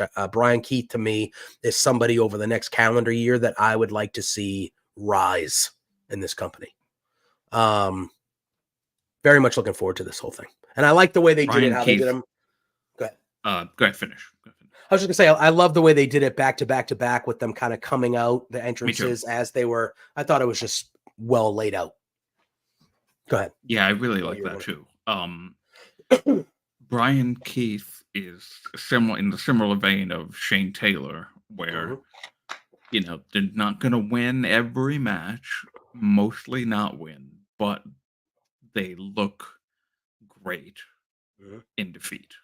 Of course, now he did win this time, so that's wonderful. Not expecting him to win on Dynamite, but he's still going to put on one hell of a performance. We then have backstage Pac getting interviewed. He is asked, he's basically asked how he feels about what Bullet Club Gold said about him. This was so good. Yeah. And Pac says he doesn't care at all what they said about him. He's not amused by it. And he's not amused by their antics, but he said he invited them. He said, make me feel something. I invite you to make me feel something. I don't know if you have more notes than that. This one I don't have a ton of notes on, but didn't need notes. No, I kind of like unhinged Pac a little bit. I'm kind of digging it. He's got the dry hair. That's the best form. Yeah, he's got the hair's dry. He's like okay, out of sorts, things of that nature. But I mean, it was very quick, but I liked it. And he was like, "No, I don't care at all what these guys are doing. I don't care about their antics. But please make me care. Make me care. I'm inviting. I want you to make me care." It was good stuff. And then immediately after this, we have the Bullet Club Gold entrance where you see, Jay White and the guns. They're doing the circle thing. I love their entrance so much. It's great. The look, he's got the bat. And then as the camera pans out, we see Pac at Jay White's feet laid out. And he bends down. He gets a mic and he's kind of holding Pac. He's rubbing his head like a child. And he just looks at him and he just goes, "I know you care now, bastard." And that was it. That was it. And this was what I was talking about earlier when I said, "Ooh, are they going to give us Jay White versus Pac at Double or Nothing?" Kind of out of like, they're just going to do that? I was like, because that's a match you can throw in Double or Nothing that will be the best match of the night potentially, just out of nowhere. And then maybe a trios match with Death Triangle. Yep. I think one of is Phoenix hurt again? He better not be. I think is Phoenix hurt Penta. Again? Is Penta now? I think Penta. Those guys. We want to talk about Phoenix luck. Came back a few weeks ago. He did, and then we haven't seen him since. And I was like, oh God Almighty. But the injury bug is really for them specifically, like especially Phoenix, but like for both of them, like I feel like, man, there's been a couple tag teams in AEW where it's like one guy gets hurt, they come back, the other guy gets hurt, and it's like they can never. It's like, damn, man. But like that. But yeah, I think a trios matchup down the line is probably where you go from here. Obviously, everybody would have to be healthy for that. But I think at the very least, I think it's a very strong possibility that even if it's on the pre-show, not saying that these two deserve more than a pre-show match, but I think if you're telling me a week out from Double or Nothing, you're going to just throw a match like Pac versus Jay White on there, like just, okay, here you go. Oh, thanks. Thank you. Appreciate it. Because that match is going to bang, bro. Bang. But I like both these. I like the Pac segment. I like this. I like where this is going. Very, very good stuff. Very, very good stuff, Drew. What else do we got here? Ooh. We then have the Patriarchy cutting a promo backstage. Christian Cage. Oh, I got a cough, Drew. That's all right. You're sick. We understand. That was the first. I made it pretty well into this match. But Christian Cage said that they would be next to him. So Nick Wayne is facing Swerve this Wednesday night on Dynamite. That's the match. And again, I continue to love how they're basically saying that this is the revenge match for what happened from Swerve and Nick, that Swerve did to Nick Wayne last year. Love it. Christian Cage said that they would be next to him for Wayne's next matches, but Wayne told Christian that he could handle Swerve Strickland on Dynamite and Jack Cartwheel, who he's facing later tonight, alone. Which I kind of like. Nick Wayne being like, no, I got to do this alone. Let me do it alone. Now on Wednesday, when it comes to Swerve, do we think he stays alone throughout the whole thing? Probably not, Drew. No. Probably not. But yeah, I thought this was pretty solid. We then had a one-on-one match. It was Orange Cassidy going against Isaiah Cassidy. Nope. That's right. Yes. I was like, did I mess up? But no, it was Orange Cassidy going up against Isaiah Cassidy. Good little one-on-one match between these guys. Good little one-on-one match. We know what we expect from OC, but Isaiah Cassidy's good. I wish they would use him more. Hopefully, again, Mark Quinn is healthy, because I feel like they came back and now we've only seen Isaiah for the last couple of weeks or so. So I'm hoping everything's fine, because Private Party is a tag team that I know a lot of people, myself included, would like to see do more. But regardless of that, Isaiah Cassidy's good. And he's young. I think he's young too. And he's good. This match was pretty good. Trent Beretta was watching the match from ringside in the front row. And they kept on showing Don Callis again, Drew, backstage watching the match. Again, not much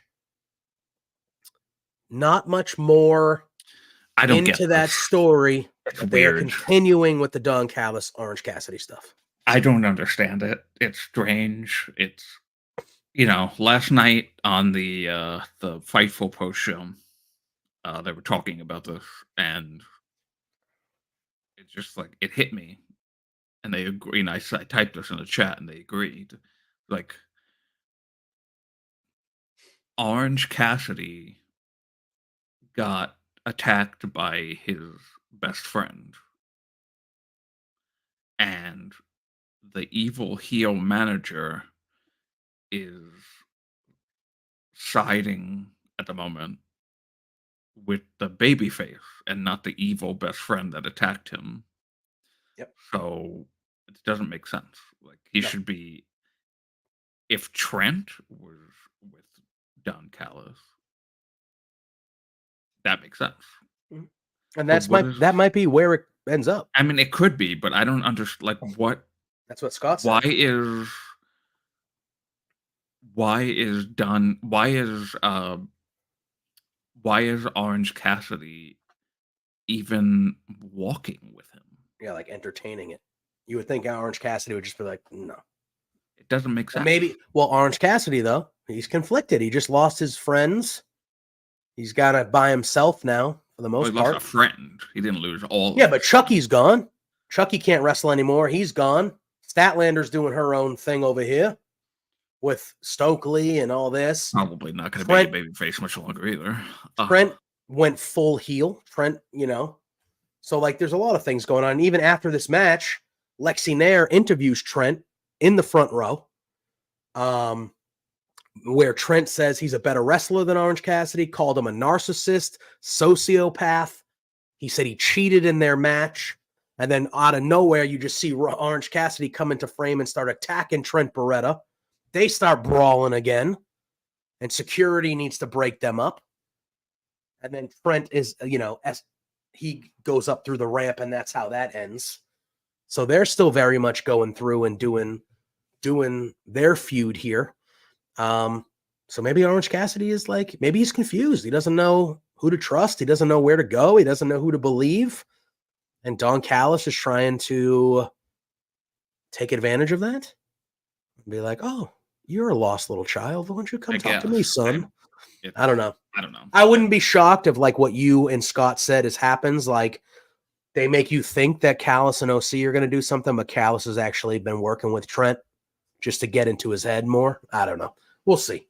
But they continue to lean that way. We then had a one-on-one match. It was Serena Deeb going one-on-one with Anna Jay.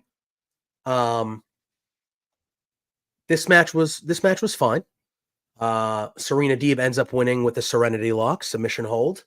After the match, though, Luther, who had come down to the ringside area, he comes down and he grabs Serena Deeb's dojo flag that she has.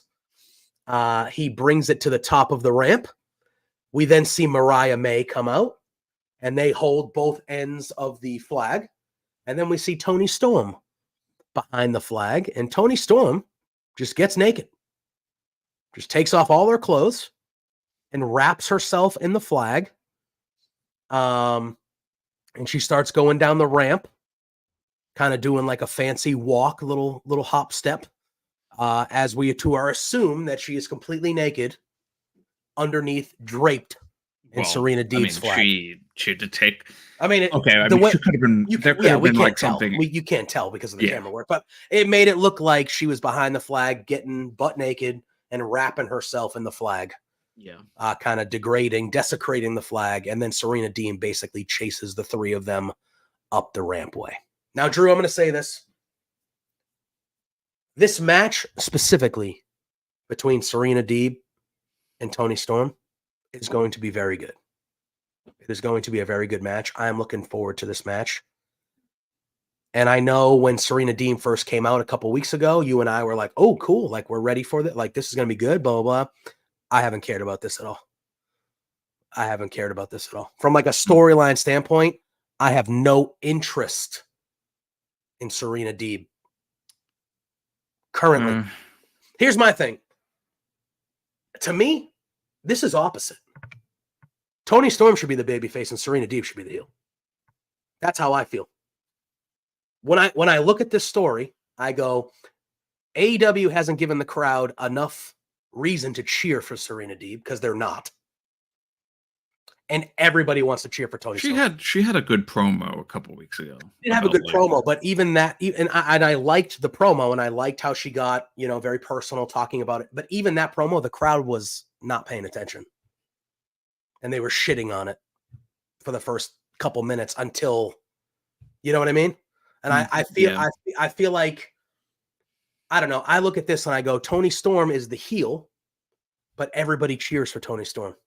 Nobody wants to boo Toni Storm. And I don't think AEW has given the audience enough of a reason to want to cheer for Serena Deeb to beat Toni Storm. Okay, I see. And I think we're in this little thing here where it's like Serena Deeb is going to be the babyface going after the heel champion, but everybody's going to be rooting for Toni Storm to retain. And that's kind of like a weird thing. But that's like been her past like 3 or 4 title matches. But I think I don't disagree, but I think the way that AEW is showing Serena Deeb, like they want Serena Deeb to be not the underdog babyface, but they kind of want Serena Deeb to. I just don't think the crowd is. I don't think the crowd is behind Serena Deeb in the way that AEW wants them to be behind Serena Deeb heading into this match. Does that make sense? Yeah, I understand that. But the match itself will be good. Yeah, very good. But that's the thing. That's the thing that I have talked about on the show many times. Particularly, I mean, just last week. Last week, Collision was riddled with matches that did not matter. Mm-hmm. Like maybe one of them mattered. I think the main event. Mm-hmm. That was Kyle O'Reilly and Adam Copeland. Oh, terrific. That was it, really. The entire show was person's definitely going to win, person is definitely going to lose. That was the whole show, pretty much.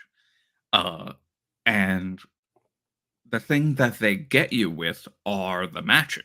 The matches will be very good. I can't think of a match that I actually didn't like in AEW.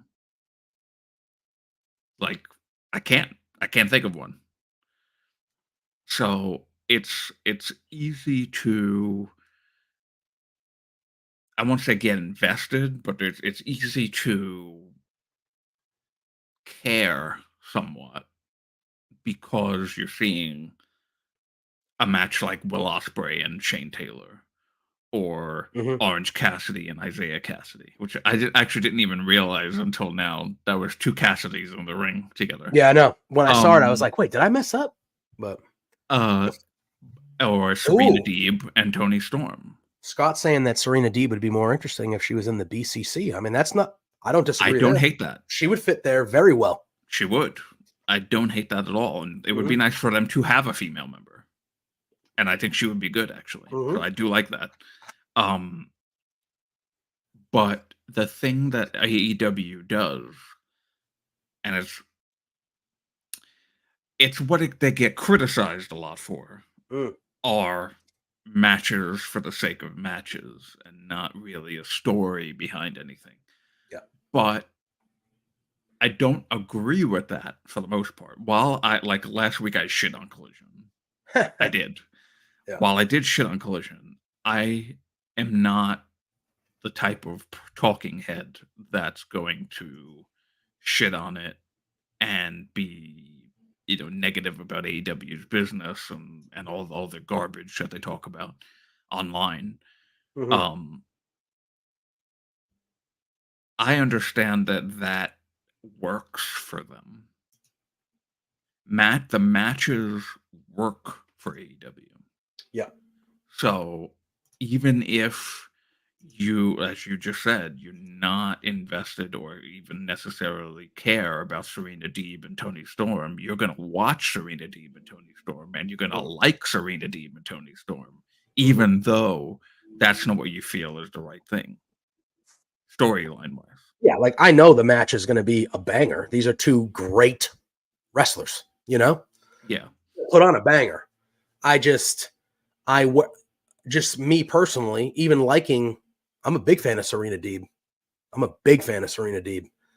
I just look at it and I go, to me, I think Serena Deeb should be I think this should just be opposite. She is better as a heel. I agree. Yeah. And like Tony Storm, I know she's a heel, but like Tony Storm can still be this character and be a babyface easily. Oh, yeah. I just feel like it should be the other way around, where Deeb is like the bad person and Tony Storm's the good person. And it's just, I don't think Serena Deeb is connecting as strongly as I had hoped at this moment. But we'll see. Again, the match going to be incredible. We then had a Nick Wayne. How much more of Collision is left? Literally just the main event, really, which we already kind of talked about. So we had Nick Wayne defeated Jack Cartwheel. I'm starting to get party texts. So that's why. Drew's got to go. Drew's got to go rage. But we had Nick Wayne defeat Jack Cartwheel. Not a squash match, but an enhancement match. What I did like, though, is Nick Wayne hit his finisher, and he was going to go pin Jack Cartwheel, and he stopped, and he looked at the camera, and he said, "I'm ready for you, Swerve," and he gave him the house call kick. He did. He turned into Swerve, and then he went to the top rope, and he did the Swerve pose, and I like that. I like that stuff. Swerve is also not Swerve. The Nick Wayne is also in Washington, I believe. Yes, he is. Yes. So he had a number of matches with Swerve outside of AEW. Oh yeah, they've wrestled a bunch. They have some. Like Darby. If you want to go on YouTube and type in Nick Wayne and Swerve, you will find some classics. Yeah, him, the independent Darby, Swerve, and Nick Wayne are all from the same area. Yes, they're all from the same area. Defy? They all did Defy stuff. Swerve specifically, and Nick Wayne. And obviously Danielson's from that area. But those three, I think, not only are from that area, but I think they basically were in the indie. I think they kind of came up around. Nick Wayne's only 18. He's only been doing it since. Yeah, I know. It's crazy. Swerve's been doing it for much longer. But yeah, they're all from the same area. And then we had the main event, which I know we talked about what happened after the main event with Daniel Garcia and all that kind of stuff. But the main event was Bryan Danielson and FTR going against Lance Archer and the Righteous. Bryan Danielson and FTR did get the victory. AEW just knows how to do these trios matches well. They're always chaotic, but they're always good, exciting. And this was another match that you would expect. And Bryan Danielson and FTR get the victory moving forward. After the match, they are attacked by the Righteous, and that's when we talked about kind of at the top here. Daniel Garcia was the one that made the save coming down with the chair, and they run the Righteous and Lance Archer out of here. And Team AEW, even though we don't officially know, did they officially announce Darby Allin as the fourth guy? Has that officially been announced who the fourth guy is? I believe I've seen him on the graphic. Okay. I just want to make sure. He's on the graphic, right? Did they show the graphic last night and he was on there? I don't remember seeing it last night, but I do remember seeing they had a match card graphic. Yeah. Oh, here we go. Oh no, that's Collision.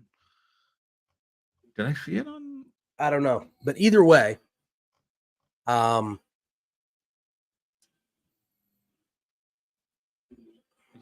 I would have to go back and. No, that's it. We don't have to do that. I know we gotta make some moves here, but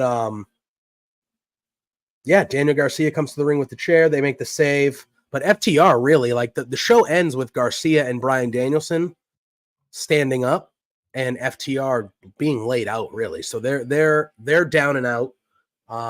But AEW Collision ends with Team AEW for the most part standing tall in the ring, chasing off the Righteous. And I thought commentary did a really, really nice job of saying that Lance Archer and the Righteous were probably paid off by the Bucks and the Elite to do this attack and try to take them out before Double or Nothing. I thought commentary did a very good job of kind of leaning that in there. But yes. Did you find it? No, I have not. Yeah. It might have been from somewhere else, but I swear I thought I saw there. Yeah, and I'm under the assumption that it is going to be Darby. I just don't know if they've actually come out with a graphic yet or not. But either way, that was this past week's AEW television shows. We are in the go-home week, people. Got the go-home show at Dynamite, the go-home show at Collision, and the big Double or Nothing. Go follow the Firmly AEW Twitter account. Once Drew and I kind of figure out what our plan is for the week, we will post it on there with as much notice as we can so you guys know what the deal is. Maybe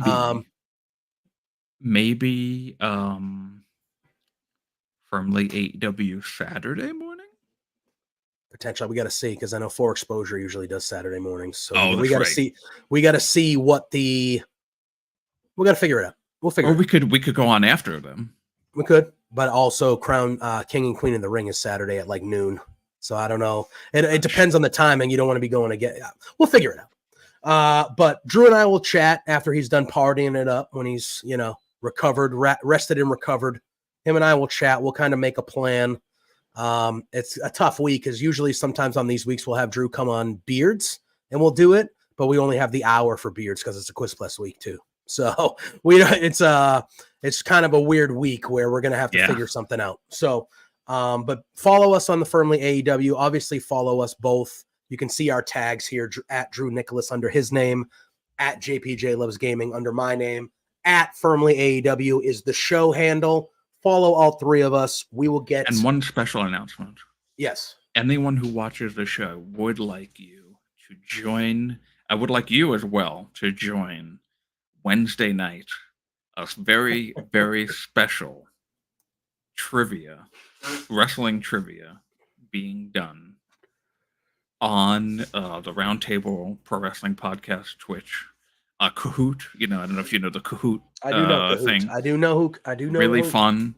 I usually Julian on the show. He does the quizzes, the trivias, and God, it's hard. We do a 25 question trivia. It's really fun. For my 33rd birthday, I have put together a 33 question trivia. Mostly surrounding myself, but there is wrestling trivia in it as well. Okay. But there are some fun little questions that pertain to me specifically. Right. I like it. And I would love for all of you to join us this Wednesday after Dynamite. Let's do it. 10 p.m. on the Roundtable Pro Wrestling Podcast Twitch, which I believe is in my bio on Twitter. Believe it is. Actually, it's not. But you'll see when we go live on my Twitter page, and you can jump in and you can scan the QR code and do it. It's going to be really fun, and I can't wait. It's going to be really fun. There we go. So pay attention to that on Thursday. Wish Drew a happy birthday, and then on Thursday night you come watch Between Two Beards with me and Pluggo, 8 p.m. on this very channel right here. And then, follow us on all social medias because we will announce what we're going to do. Maybe we'll record something and just have it go live at the normal time that we do. We can record. That's true. We could do that. So maybe Drew and I will record a little Double or Nothing preview and just have it go live next week at 9 a.m. on Sunday. So it's the same time that you guys are used to. It's just not live. You can figure something out like that. Yeah. But follow us on the socials. Be on the lookout. Appreciate everybody popping in for another episode of Firmly AEW. Scott in the chat, Tight Spot in the chat. Omar was in here earlier. Appreciate all you guys with all your questions and comments and things like that. We're going to get on out of here so Drew can go party it up with the fam. And we will see you guys. Birthday. What is it? My dad's 65th birthday. Oh, 65. That's a retiring age, potentially. Hopefully. If he isn't already. He'll get there eventually. Yeah, someday we all will. That's what they say until we're dead. But anyway, God bless. Live long and prosper. We'll see y'all next week in some form. We'll see y'all next week. But enjoy another good week of professional wrestling. And for Drew and myself, till next time. Peace out.